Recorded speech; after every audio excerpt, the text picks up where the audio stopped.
مولیان شي زمون خلک او څه مولیان شي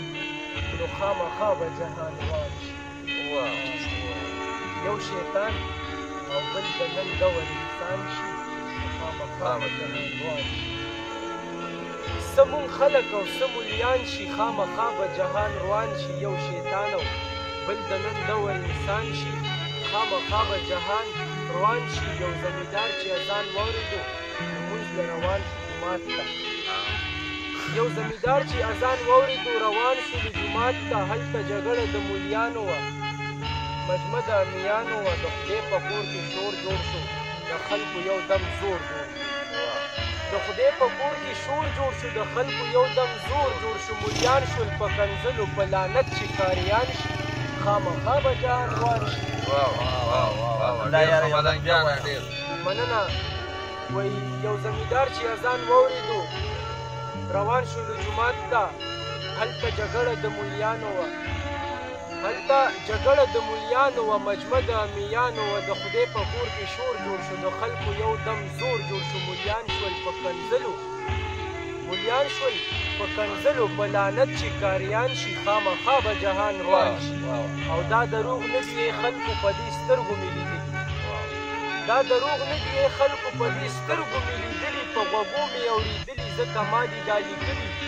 هلته هغه زمیندار بیا واپس کور ته روان شي خامخا به جهان روان شي هلته هغه زمیندار بیا واپس کور ته روان شي خامخا به جهان روان شي او دا په نوم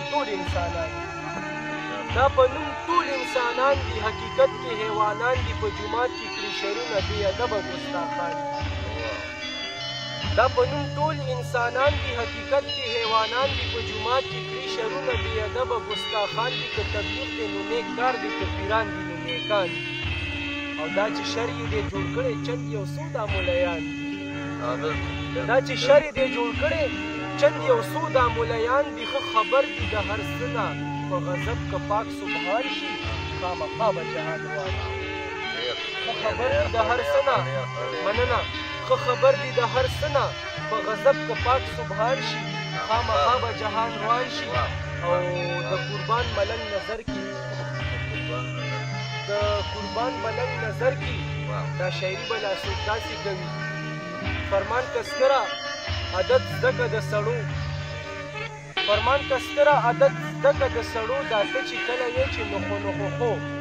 دغه ټیم کې دي دا خوله د ماتېدو او خړه مګی د پټو دا ته چې کله وې چې نخو خو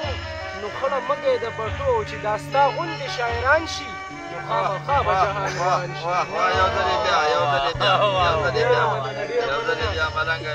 شي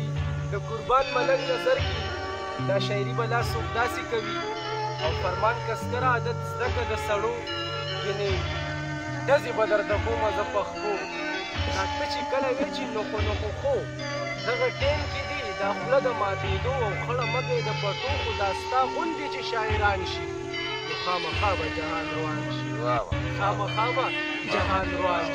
وسلام